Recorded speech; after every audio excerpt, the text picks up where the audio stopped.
Ben senden evvel yaşayırdım. Sadece nefes alırdım. Her gün eyni renkdeydi.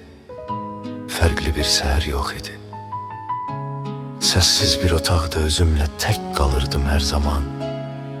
Bilmirdim ki itirdiğim tek şey mənəm. Ama sen geldin, hayatıma bir ışık geldi. Benim yarımçıq cümlelerim seninle tamamlandı. Sənə görə gülürəm, sənə görə yaşayıram. Hər çətinlikdə dözürəm, səninlə ayaqdayam. Sən sadəcə bir insan deyil, sən mənim daxili səsimsən. Bu həyatın ən gözəl hissəsi, mənim bütün nəfəsimsən. Sənə görə mən dəyişdim, köhnə qorxuları sildim. Sen benim tek ve benzersiz dünyamsan, bunu bildim.